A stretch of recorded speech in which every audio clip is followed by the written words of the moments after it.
우리 옆에 분 한번 축복하겠습니다. 하나님은 살아계십니다. 뒤에 분 축복하겠어요. 하나님은 당신과 영원히 함께 하십니다. 축복합니다. 자, 우리 하나님 말씀 보겠습니다. 요나서 우리 4장 말씀 보겠습니다. 요나 4장 우리 1절로 11절 교독하겠습니다. 니느웨 성이 이제 회개하고 돌아오는 역사가 일어났어요. 요나가 하루 외쳤는데 수많은 사람들이 왕이 조서를 내려서 모든 백성들이 재 위에 앉아서 잿더미 재를 뿌려가면서 베옷을 입고 회개하기 시작하는데 1절 요나가 매우 싫어하고 성내며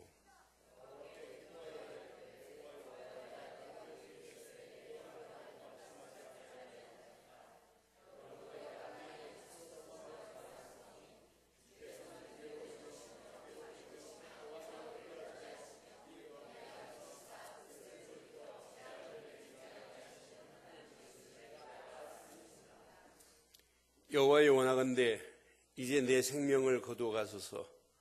사는 것보다 죽는 것이 내게 나음이니이다 하니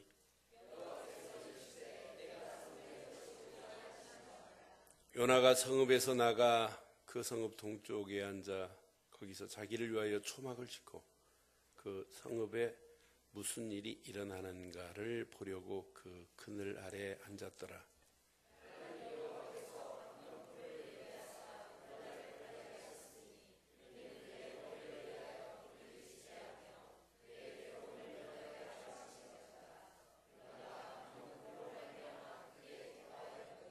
하나님이 벌레를 예비하사 이튿날 새벽에 그 박넝쿨을 갉아먹게 하심에 시드니라.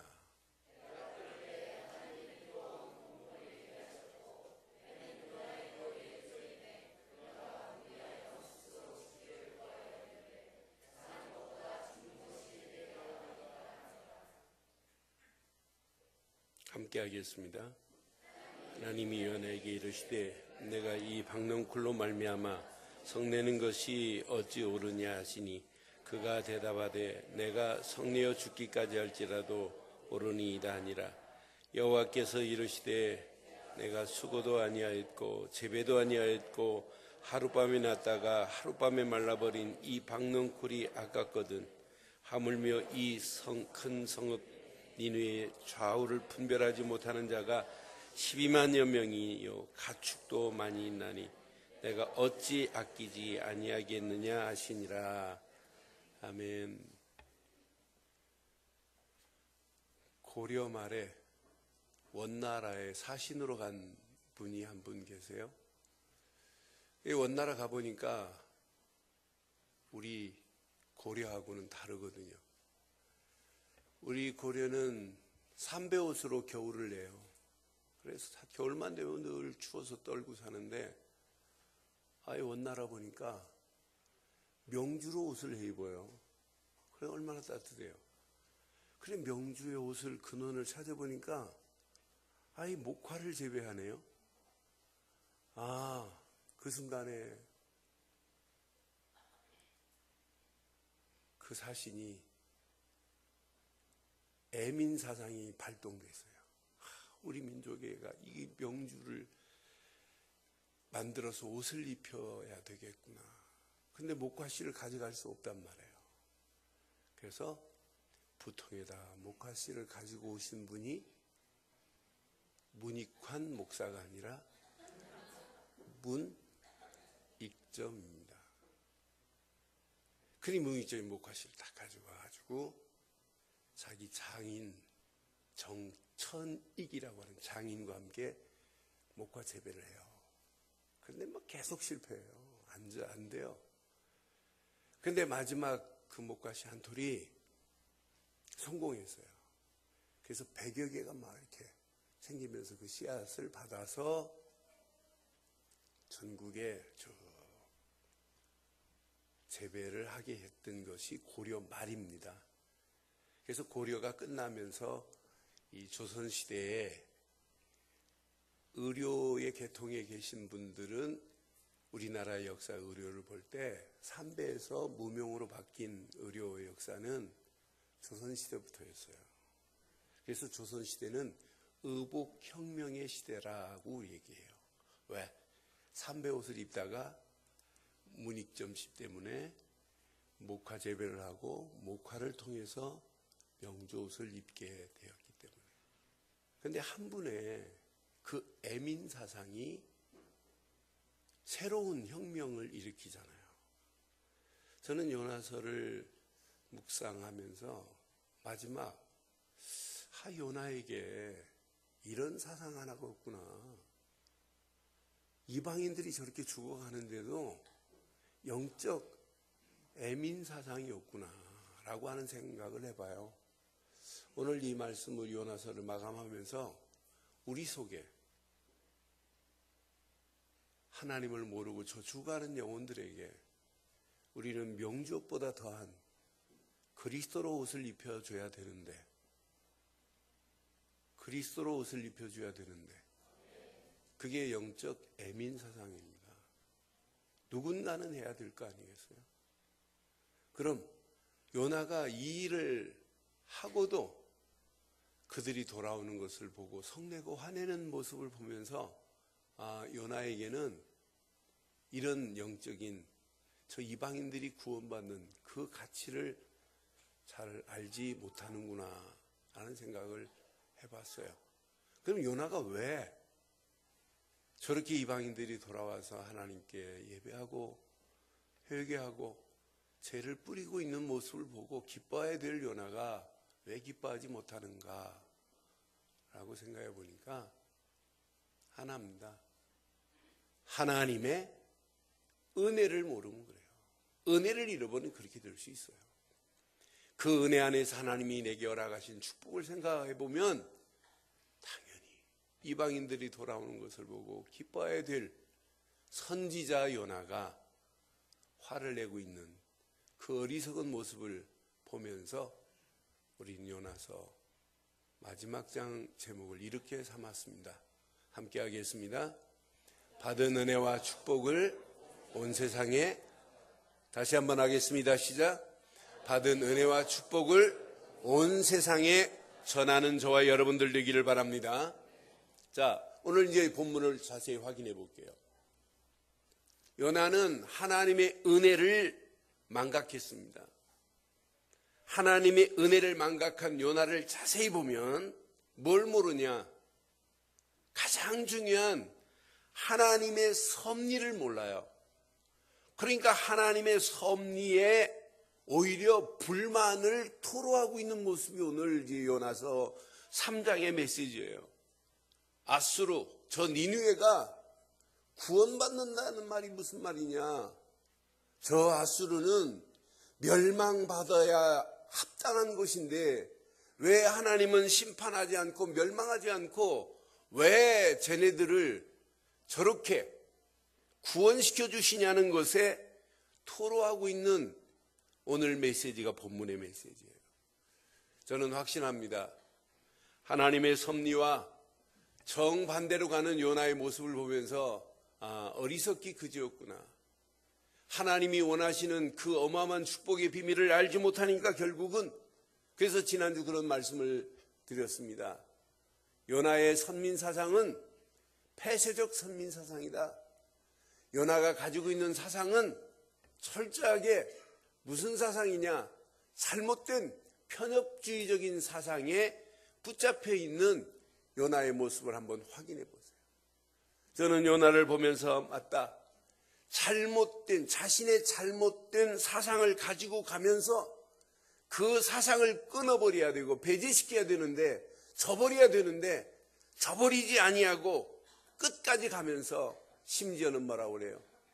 사는 것보다 그러니까 내 속에 있는 이 고집, 내 속에 있는 이 속에 보이지 않는 이건 못 걷겠다는 얘기예요. 하나님 앞에 굴복 안 하겠다는 얘기예요. 여러분, 이 말씀만 들어도 여러분 의미가 있어요. 내게. 우리는 하나님이 말씀하시는데도 불구하고 말씀에 순종하지 않고 말씀에 내 자신을 내려놓지 못하고 고집 피우는 건 신앙생활 아니에요. 그렇잖아요. 하나님이 말씀하시는데도 불구하고 안 꺾어요. 저는 요나의 모습을 보면서 진짜 고집 세다. 내 천국 가면 다른 사람 몰라도 요나는 한번 꼭 만나고 싶다. 하나님이 말씀하시는데도 불구하고 자기가 가지고 있는 것을 배제시켜버려야 되고 꺾어버려야 되는데도 불구하고 안 꺾고 하나님, 내가 사는 것보다 죽는 게 낫대요. 이 말을 깊이 보면 뭐예요? 하나님, 저 니느웨 애들 구원받아서 내가 함께 예배 못하겠습니다. 그럴 바에는 쟤네들을 구원시켜서 쟤네들과 함께 나보고 예배하라면 나 죽겠습니다라는 얘기예요. 더 쉽게 말씀드릴까요? 불신자 시어머니가 그렇게 밉기도 밉지만 예수도 안 믿어요. 그런데 며느리가 신앙생활을 잘한다고 하는 며느리가 어느 날 갑자기 시어머니가 예수를 믿겠다네? 그러면서 같이 교회 와서 예배드리겠다네? 그랬더니 며느리가 우리 시어머니가 교회 나오는 한 나는 교회 안 다니겠다. 이 말이나 마찬가지란 말이에요. 그게 말이 되냔 말이에요. 저는 그래서 3절 봐요. 요나가 이렇게 말했어요. 분명히. 여호와여, 원하건대 이제 내 생명을 거두어 가소서. 사는 것보다 죽는 것이 그러니까 하나님 뭐라고 그래요? 4절에 시작. 4절 시작. 여호와께서 이르시되, 이 말을 다른 말로 해드릴까요? 참, 네 성질도 개떡 같구나. 참 더럽다 더러워. 이 말이에요. 하나님 앞에, 하나님의 어마어마한 섭리 앞에 지금 요나의 말을 보세요. 나 그랬어요. 꼭 나한테 하는 것 같아요. 나 그랬어요. 어떤 때는 우리 하나님 말씀 받고 아멘 해놓고는 별거 아닌 거에 여러분 용서 못하고 포용 못하고 관용을 베풀지 못하는 그 모습이나 별거 아닌 거에 막 담을 쌓고 있는 모습이나 여러분 깊이 보면 저나 여러분 속에 편협주의적인 생각 무지무지 가지고 있어요. 그 모습이나 어떤 면에 똑같을 수 있다 이 말이에요. 저는 요나의 모습을 보면서 어쩜 이렇게 내 모습, 우리들의 모습과 이렇게 똑같은가 하는 생각을 해봐요. 사랑하는 성도 여러분, 요나 속에 보이지 않는 갈등, 요나 속에 보이지 않는 내면에 보이지 않는 욕망, 그 모습이 내 모습이더라고요. 너무너무 똑같은 모습이 요나 속에만 있는 것이 아니라 내 속에 있는 것을 저는 확인해 봤어요. 요나를 보니까 철저한 개인주의요, 철저한 이기주의적인 욕망으로 가득합니다.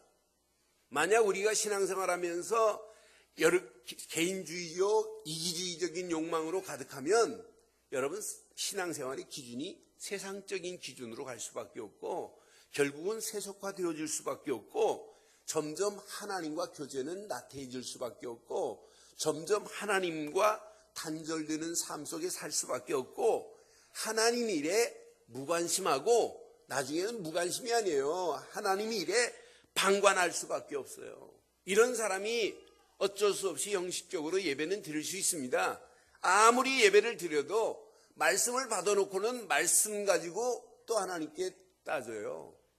말씀 받아놓고도 변명하고 핑계댈 수밖에 없고 불평할 수밖에 없고 하나님 앞에 요나만이 아니라 오늘 내 잘못된 편협주의적인 생각을, 개인주의적인 생각을, 이기주의적인 욕망, 갈등으로 있다면 요나의 모습이나 내 모습이 똑같을 수 있다 이 말이에요. 저는 요나를 보면서 하나님 앞에 따지고 토로하는데도 건방지게 또 말씀 가지고 따지네요. 나는 2절 보면서 깜짝 놀랐어요. 이야, 2절 확인해 볼까요? 자, 여호와께 기도하여 이르되, 기도까지 해요 요나가. 여호와여, 내가 고국에 있을 때 일을 하겠다고 말씀하지 아니하였나이까? 그러므로 내가 빨리 다시스로 도망하여 싸우니 주께서는 시작 은혜로우시며 자비로우시며 노하기를 더디하시며 인애가 크시사 뜻을 돌이켜 재앙을 내리지 아니하시는 하나님인 줄을 내가. 요나 속에 지금 무슨 메시지가 있냐면 출애굽기 34장 6절 메시지가 있어요. 여호와께서 그의 앞에서 지나며 선포하시되 여호와라 여호와라 시작 자비롭고 은혜롭고 노하기를 더디하고 인자와 진실이 많은. 이 말씀을 가지고 지금 영어로 해석해 보니까 하나님은 자비롭지요, 은혜롭지요, 노하기를 더디하시지요, 인자와 진실이 많으신 분이지요. 하나님 니누에 알아서 하세요. 나는 모르겠습니다라는 얘기예요. 하나님 앞에 토로하면서 하나님 말씀을 인용해 가면서요. 여러분 잘 보세요. 우리가 불평불만하고 하면서 하나님 말씀 가지고 할 때 얼마나 우리의 모습 내 모습하고 너무너무 똑같은 거 있죠. 하나님의 은혜 잃어버리면 신앙생활 한마디로 하나님과 관계없는 곳으로 가는구나. 결국은 하나님의 계획도 모르고 하나님의 완벽한 섭리하심도 보이지 아니하니까 계속 불평할 수밖에 없는 모습이에요. 저는 한마디로 요나를 보면서 선지자로 자격 미달이다. 아니 선지자로 중량 미달이다 이렇게 표현하고 싶어요. 그럼 하나님이 김한신 목사야 너는 자격 미달이다 라고 하시면 어떻게 할까 하는 생각을 해보면서 오늘 저와 여러분들이 말씀 잘 붙잡으시고 이 말씀 속에서 자격 미달되지 않기를 주의 이름으로 축원합니다. 영적인 중량 미달되지 않기를 주의 이름으로 축원합니다. 요나의 모습을 자세히 보니까 5절에 보니까 요나가 자 하나님이 왜 너 성을 내고 그러니? 라고 이렇게 말씀하는데 요나가 잘 봐요. 얼마나 재밌나 몰라요. 시작. 요나가 성읍에서 나가서 그 성읍 동쪽에 앉아 거기서 누구를 위하여? 자기를 위하여 뭘 줘놨어요? 진짜 니느웨 사람들이 막 깨닫았다면 돌아온다면 야 우리 하나님을 위하여 이렇게 예배하는 장소를 만들자 이래야 되는데 자기를 위하여 초막을 짓고 그 성읍에 무슨 일이 일어나는가를 보려고 그 그늘 아래 앉았더라. 영어로 보니까 waited to see 그랬어요. 기다렸대. 지금 보고 what would happen 그랬어요. happen은 사건이란 말이에요. 어디에? 그 도시에 to the city 이렇게 표현되어 있더라고요. 그러니까 저 도시에 무슨 사건이 터질 것인데 그걸 보고 지금 지켜보고 있는 거예요. 나는 요나의 이 모습을 보면서 자기를 위하여 초막을 짓고 또 그 니느웨 성에 무슨 일이 일어날 것이긴 한데 그것을 지금 지켜보고 앉아있는 요나의 모습을 봐요. 하나님이 다 보고 계세요. 6절에 하나님이 자 초막을 짓고 있는 그 모습을 보시고 하나님께서 박넝쿨을 예비해 놓으셨어요. 그래서 요나를 가리게 하셨습니다. 박넝쿨을 예비해서 요나가 초막을 지은 그 위에다가 박넝쿨을 쫙 해서 그늘을 만들어 놨어요. 보니까 그의 머리 위에 그늘을 지게 하며 시작 그의 괴로움을 면하게 하려 하심이었더라. 요나가 박넝쿨로 말미암아 크게 그러니까 지금 박넝쿨이 없을 때 요나가 머리가 없었던 증거예요. 머리 위에 그늘을 만들어서 그 머리가 없다 보니까 이제 대머리였나 봐요. 이거 말씀 보니까 괴로움을 면하게 하시려고 박넝쿨을 예비해 놓았더니 박넝쿨 때문에 기뻐하고 하는데 그냥 기뻐하는 게 아니에요. 크게 기뻐하였더니 하는 순간에 아이고 자기가 복음 전에서 왕까지 돌아오고 왕이 조서를 내려서 이스라엘의 하나님만이 하나님이시다라고 이렇게 돌아온다면 무엇 때문에 기뻐해야 되겠어요? 자기 이후에 지금 박넝쿨 하나 생겨서 그늘 생겼다고 지금 기뻐하는 요나의 수준을 한번 봐요. 얼마나 어리석기 그지없어요. 그런데 7절에 보니까 하나님이 벌레를 예비하셔서 이튿날 새벽에 그 박넝쿨을 갉아먹게 하십니다. 그러니까 박넝쿨이 당연히 시들 수밖에 없죠. 8절 봐요. 해가 뜰 때 하나님이 뜨거운 동풍을 예비하셨고 해는 요나의 머리를 뭐하고 쬐이며 요나가 뭐하기 시작해요? 제정신 아니에요. 이제부터 혼미하여 스스로 죽기도 잘해요. 얼마나 죽기를 껌뜯하면 죽겠다네. 이런 인간은 또 죽기도 안 해요. 못 살게다 죽겠다는 사람 스스로 죽기를 구하여 이르되 사는 것보다 죽는 것이 내게 나으니라. 여러분, 박넝쿨이 시들었다고 또 죽어요? 수준이 이래요. 그 다음 절 9절 봐요. 하나님이 요나에게 말씀하십니다. 네가 이 박넝쿨로 말미암아 성내는 것이 옳으냐? 그가 대답합니다. 내가 성내어 죽기까지 할지라도 나는 요나의 고집 보면서 야 대단하다 대단해. 그래서 여러분 천국 가면 꼭 요나 좀 한번 찾아보세요. 하나님이 말씀하시는데도 불구하고 말대답 따박따박 하면서 자기 고집 안 꺾어요. 얼마나 온 고집이 센지. 어? 그때 이미 10절에 이렇게 말씀해요. 여호와께서 말씀하십니다. 네가 수고도 아니하였고 재배도 아니하였고 하룻밤에 났다가 하룻밤에 말라버린 이 박넝쿨을 아꼈거든. 하물며 그래요. 하물며. 이 큰 성읍 니느웨는 좌우를 분별하지 못하는 자가 몇 명이 있더라? 12만여 명이요 그랬어요. 현장에 지금 죽어가는 저 영혼들이 저렇게 많은데 우리가 무엇 때문에 여러분 기뻐하고 무엇 때문에 살아야 되겠어요? 우리 앞에 있는 것 조그마한 것 하나 없다고 우리는 불평하고 불만할 게 아니잖아요. 더 중요한 게 있잖아요. 12만 명이 있습니다. 12만 명이 준비되어 있습니다. 저들에게 누군가는 가서 말해줘야 되는데도 불구하고 요나 앞에 요나 위에 박넝쿨 하나 없다고 시들었다고 그것 가지고 죽겠다고 하는 요나의 영적 수준 절대 담지 않기를 주의 이름으로 축원합니다. 그 정도는 뛰어넘어 버려야 되고 그건 있어도 되고 없어도 되는 거 아니겠어요? 그렇잖아요. 그런데 요나의 수준이 바로 이런 수준이었어요. 저는 보면서 하나님의 은혜를 망각해버리면은 결국은 이렇게 갈 수밖에 없구나. 하나님의 어마어마한 축복을 잃어버리면은 결국은 요나가 자기 위에 박넝쿨 하나 시들어졌다고 그것 가지고 죽느니 사느니 이런 수준은 신앙생활도 아니다. 하나님은 지금 박넝쿨을 네가 이렇게 아까워하니?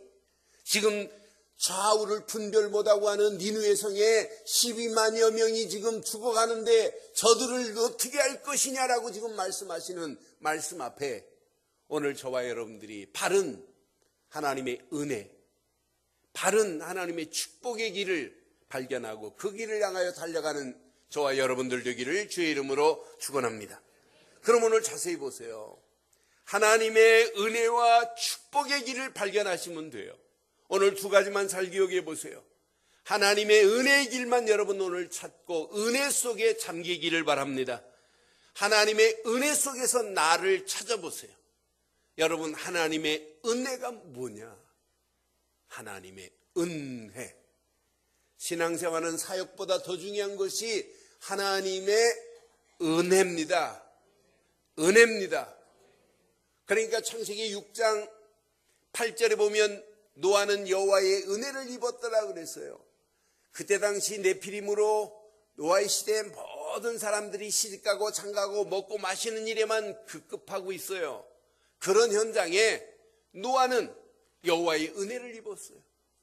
노아는 여호와의 은혜를 입은 정도가 아니에요. 노아는 당대의 의인이요, 완전한 자요, 하나님과 동행하더라라고 하는 어마어마한 축복을 받은 노아, 그 은혜가 저와 여러분 것 되기를 바랍니다.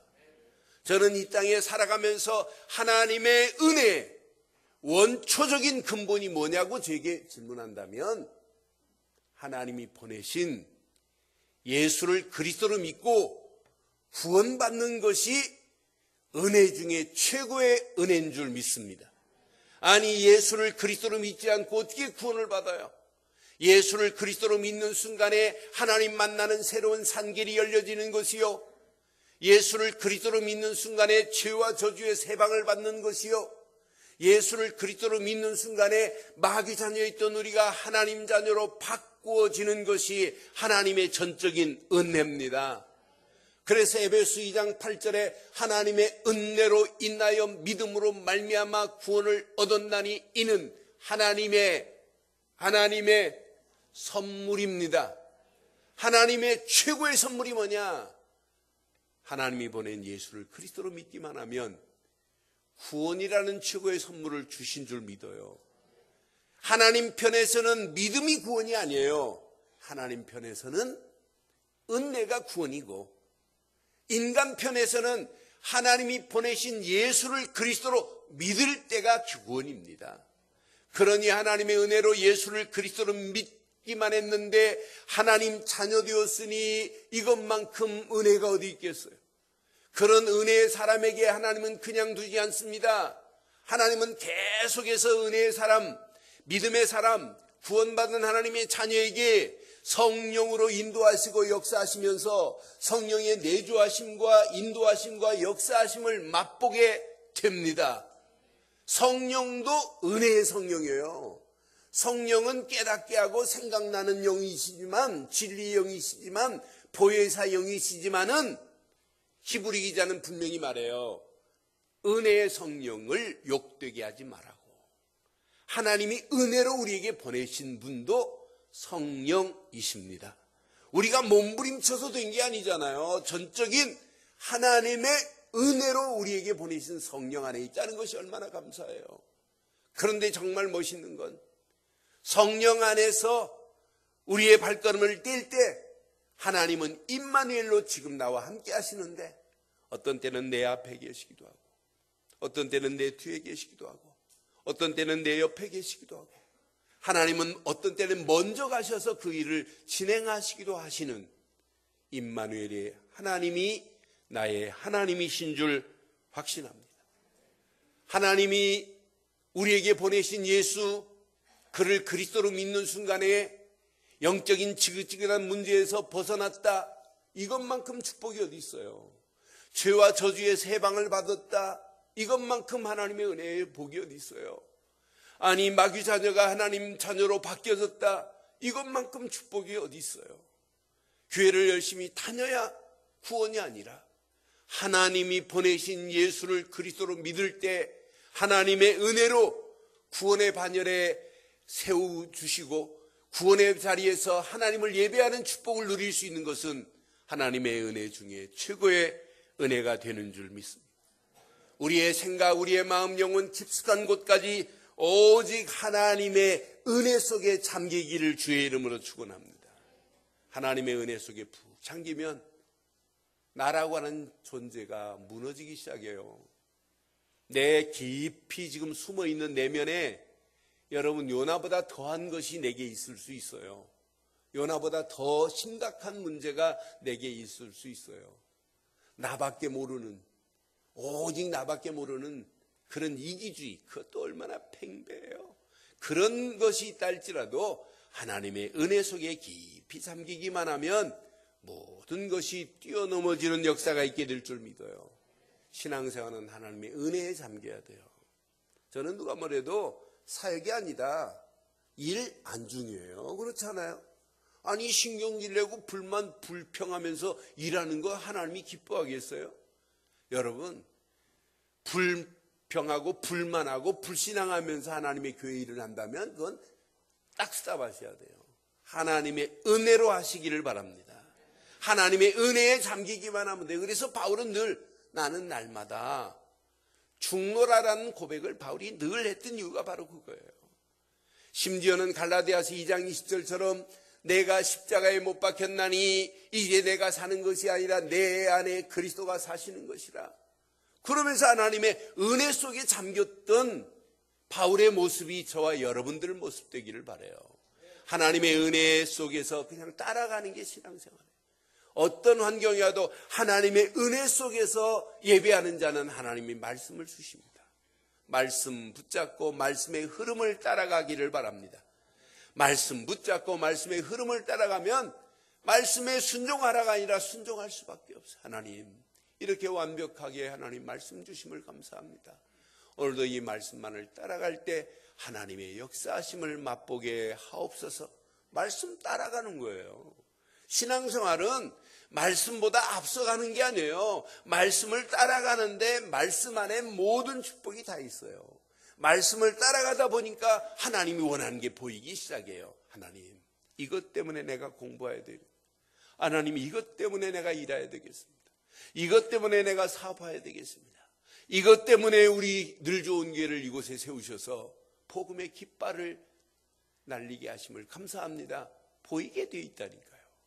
오늘 하나님의 깊은 은혜 속에서 여러분 자신을 확인해 보세요.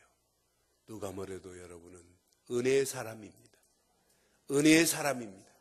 언약 백성입니다. 하나님 자녀십니다. 하나님 자녀는 하나님이 말씀으로 인도하시게 되어 있습니다. 여러분들이 말씀 붙잡고 조금만 기도하면 여러분의 수준을 뛰어넘는 초월하는 정복하는 새 힘을 하나님이 허락해 주실 줄 믿습니다. 이때 보입니다. 하나님의 절대 축복 중에 축복, 하나님의 계획이 보입니다. 아, 하나님의 계획이 바로 저거구나. 하나님이 이렇게 완벽하게 섭리하고 계시는구나 발견하는 게 여러분 신앙생활이요. 이것을 마지막까지 하고 가는 거예요. 저는 절대적인 축복 중에 축복이 뭐냐? 하나님의 계획이다. 오늘 지금 요나에게 하나님의 계획을 보여줬어요. 요나야, 좌우를 분별 못하고 있는 12만여 명이 지금 니느웨에 기다리고 있지 않느냐? 저들이 아깝지 않느냐? 네 머리 위에 박넝쿨이 시들었다고 그게 그렇게 아깝니? 그것 때문에 죽고 살고 못 살겠다고 말할 수준이나 되냐라고 하는 메시지예요. 여러분, 절대적 축복 중에 축복, 하나님의 계획 속에서 영적인 12만 명이 발견되어지기를 바랍니다. 이게 보여졌다면 여러분 전도하세요 말 안 해도 하나님 전도밖에 할 게 없습니다라는 신앙의 결론이 나게 될 줄 믿어요. 전도밖에 할 게 없습니다라는 신앙의 결단되기를 주의 이름으로 축원합니다. 하나님, 내가 이 땅에 살아가면서 저 주가는 이방 나라에게 이 복음을 전하지 않으면 안 됩니다. 선교는 하든 가든지 아니면 보내든지 하는 선교의 축복이 저와 여러분 것 되기를 바랍니다. 당연히 해야 돼요. 전도하라가 아니라 선교하라가 아니라 할 것은 전도밖에 없고 할 일은 선교밖에 없구나라고 하는 오늘 결단의 최고의 축복의 메시지 되기를 바랍니다. 내가 이 일을 하지 않으면 누가 하랴?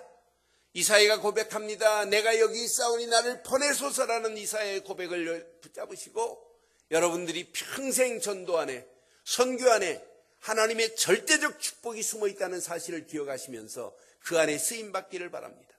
너희는 먼저 그 나라와 그 일을 구하라. 그리하면 이 모든 것을 더하시겠다고 약속하신 하나님의 약속이 저와 여러분에게 그대로 응답되기를 바랍니다. 소자 중 냉수한 것을 대접한 것도 내가 그 상을 결단코 잊지 않겠다고 약속하신 약속의 축복이 저와 여러분 것 되셔서 이 땅에 살아가는 동안 전도하라가 아니라 전도밖에 할 게 없습니다. 전도밖에 할 게 없습니다. 선교하라가 아니라 선교할 것뿐입니다. 이런 사람을 제자라고 하는 거예요. 제자 되시기를 바라요. 예수 제자, 전도하는 제자로 쓰임받다가 또 다른 제자를 세우는 일에 여러분 올인하기를 바라요. 이 세 가지를 향하여 간다면 여러분 자녀들이 야, 우리 엄마 아빠는 나한테는 용돈은 안 주면서 저렇게 선교하는데 올인하는 모습 보면 아이가 뭘 배우겠어요? 내 용돈 주는 것보다 선교를 향하여 저렇게 올인하는 모습을 보고 그 아이가 뭘 배우겠냔 말이에요. 사람 만나기만 하면 어떻게 하면 복음 전해서 영혼을 살릴까라고 하는 모습을 보고 자란 아이가 앞으로 어떻게 되겠냔 말이에요. 이런 후대들이 여러분 가정에, 여러분 가문에 계속 세워지는 역사가 있게 될 줄 믿어요. 자녀는 보고 배웁니다. 가르치는 것보다 더 무섭습니다. 여러분 집에서 매일 시간 정해놓고 노래교실이나 열고 고스톱파이나 열고 춤이나 춰보세요. 애가 어떻게 되겠는지 무섭습니다. 그래서 맹모 삼천지교라는 말은 그냥 말이 아니에요. 여러분이 영적 생활하는 모습 아이들이 그대로 보고 있어요. 여러분들이 하나님의 교회를 섬기는 모습 아이들이 보고 있어요. 여러분들이 하나님 앞에 영광 돌리는 모습, 헌신하는 모습 보고 있어요. 여러분, 우리 교회의 미래는 앞에 계신 여러분에 딸려 있어요. 그러니까 나폴레옹이 그랬어요. 너희 나라 숲을 내게 보여줘라. 그리하면 30년 이후 50년을 내가 점치겠노라. 너희 나라의 청소년을 내게 보여줘라. 그럼 내가 너희 나라의 100년을 점치겠노라. 여러분, 우리도 복음 안에 사는 이 아름다운 모습을 후대들에게 남겨서 우리보다 더한 후대들이 세워지는 이런 놀라운 역사가 있기를 주의 이름으로 축원합니다. 오늘 결론을 이렇게 내리겠습니다. 결론.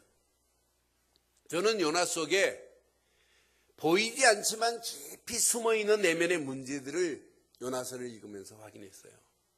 근데 요나에게만 있는 게 아니더라고요.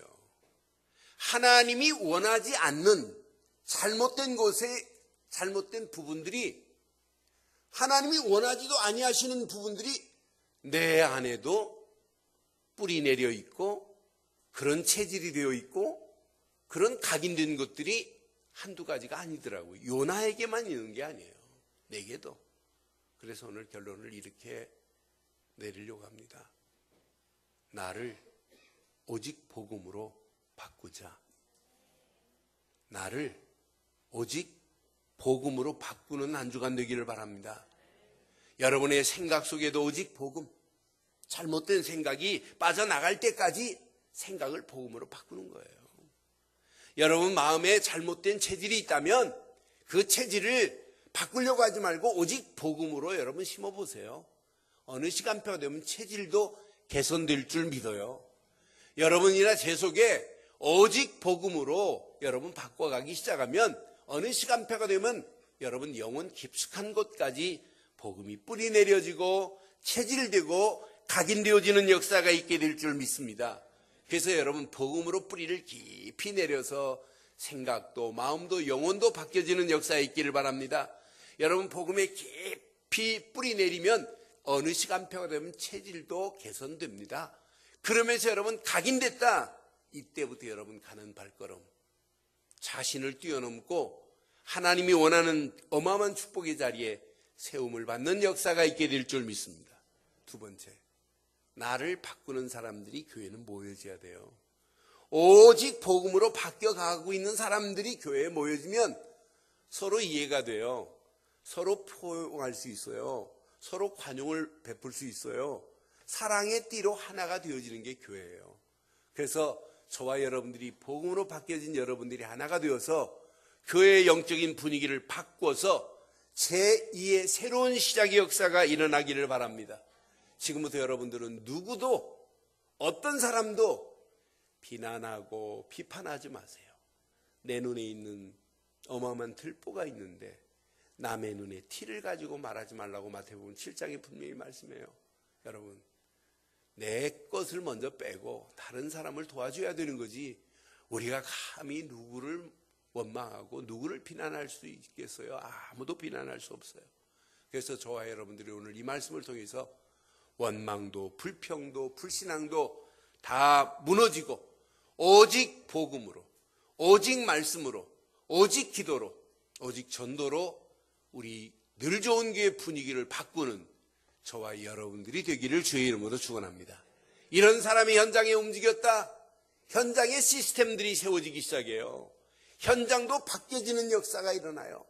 현장의 흑암이 무너지고 하나님 나라가 확장되어지는 놀라운 역사가 일어나되, 오늘 이 말씀 깊이 여러분 각인하셔서 평생 날마다 내 자신이 바뀌어지고, 여러분 때문에 우리 교회는 날마다 새로워지고, 우리 늘 좋은 교회의 영적인 힘이 이제 지역으로, 민족으로, 세계로 확산되어져 하나님이 원하는 니느웨 성의 좌우를 분별하지 못하고 있는 12만여 명이 있다고 말씀하신 그 말씀이 우리 움직이는 발걸음에 그대로 성취되어지는 놀라운 역사의 새로운 시작되기를 주의 이름으로 축원합니다. 기도하겠습니다.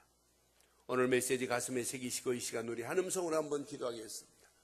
오늘 말씀 여러분 확인해 보세요. 하나님이 내게 허락하신 내가 받은 은혜를 확인해 봐요. 내가 받은 축복을 확인해 보세요.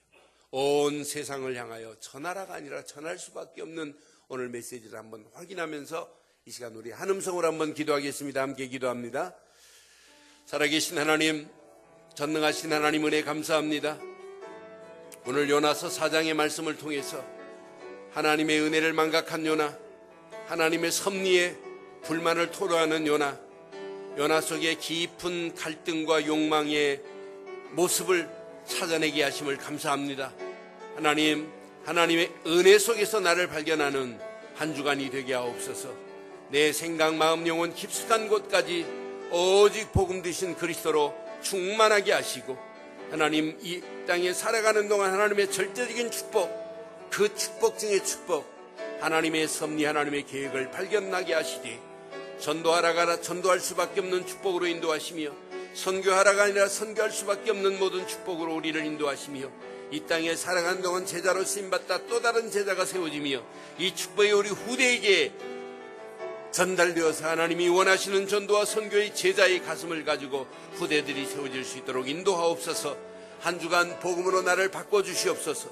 복음으로 바뀐 모든 성도들이 하나가 되어서 교회의 영적 분위기를 바꾸게 하시고 현장이 바뀌어지는 놀라운 역사를 확인하되 우리를 통하여 지경이 넓혀지는 놀라운 역사가 한 주간 그대로 말씀대로 임하게 하옵소서. 응답하실 주를 찬양합니다. 영광 받으실 우리 주 예수 그리스도 이름으로 기도드리옵나이다. 아멘.